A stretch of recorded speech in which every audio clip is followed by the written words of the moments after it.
And if we will take a look at this slide depicting the virtual machine, we will see at the lower level, at the bottom, the hardware. The hardware consists of memory system, storage system, processing power, motherboard, and so on. So on this hardware is typically installed the virtual machine that is named as a hypervisor.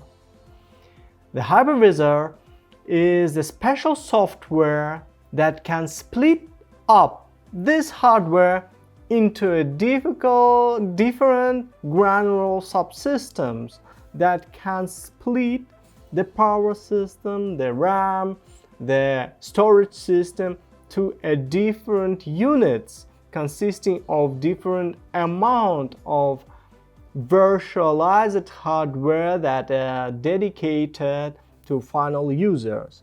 And on this hypervisor, we can build up our virtual machines. The virtual machine is also a software that is installed and represented as an operating system that may be a Linux system, a Microsoft Windows system, and many other operating systems that are named as a guest system. And this operating system sees only the hardware that is designated for this particular virtual machine.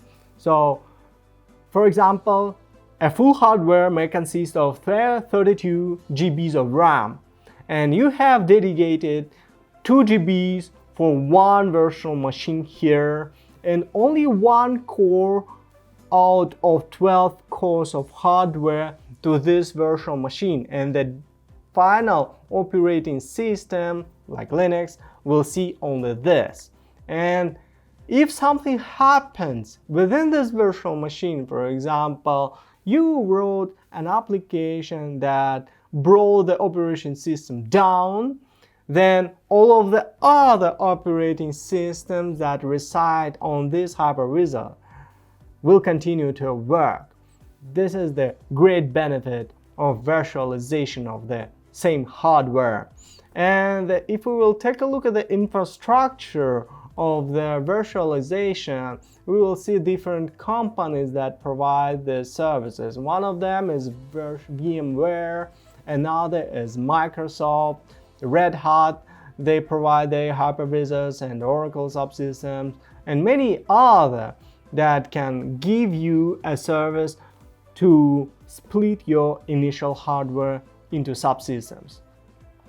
The leading cloud services for now is the Amazon Web Server, the Azure Server from the Microsoft, the Google infrastructure, and also now we have DigitalOcean, the Alibaba, that they provide their services online.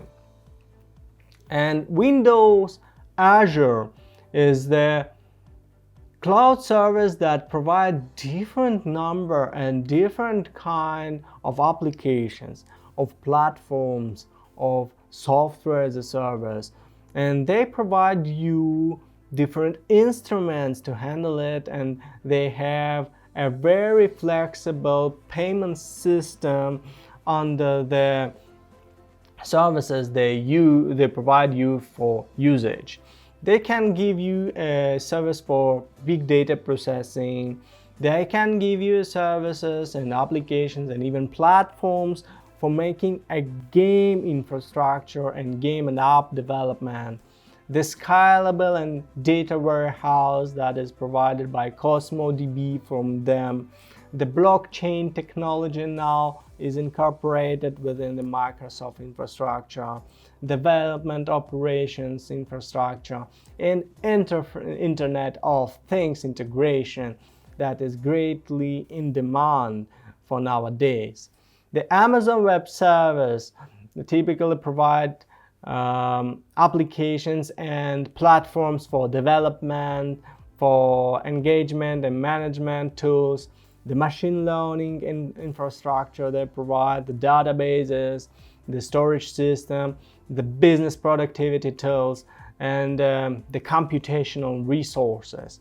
And the Google platform, they provide you the data management and storage subsystems, the app development, the productivity and workload management tools within their cloud system. And now, if we will compare the cloud system to a grid system, we need to find out the difference between them. The difference is very thin because both of them, they typically use the same instruments to gain the different goals.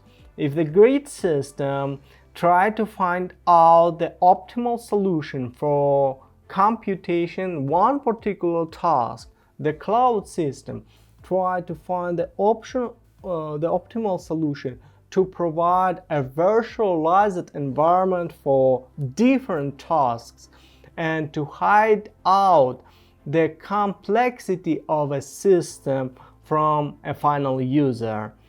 And now we can use the cloud systems for a different particular business processes and different goals.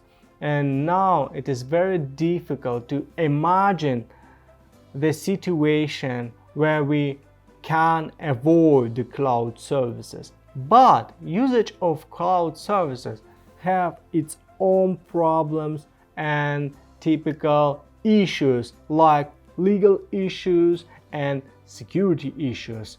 Let's start from the legal issues.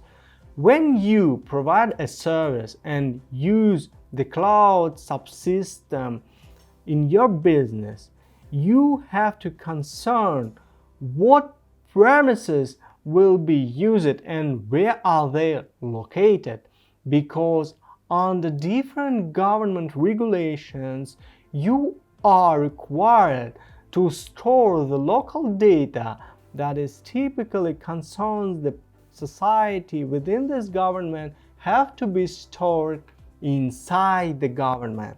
So here you are in the situation that you would like to provide a service, but you would like to select the storage system and location of the storage system. That is why you are limited here in the choice. And then another problem is that when you store this data inside a cloud system, who is the data owner?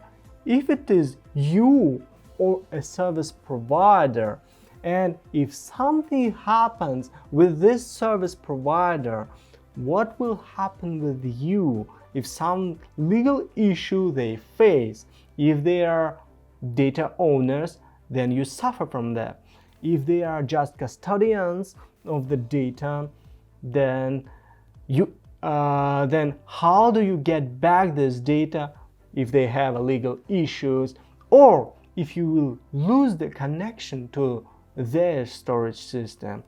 And the security issues also are very important within a cloud infrastructure, because here you will face the problem of if it is safe to store the data of your clients within a cloud, and what algorithms are used to encrypt the data, and if it is for sure dedicated for you only, and when this data is stored somewhere on the hardware, even in different country, who can guarantee that a person that is interested in the intrusion or into your system cannot have physical access to this data? So you cannot provide a physical security to this data by yourself.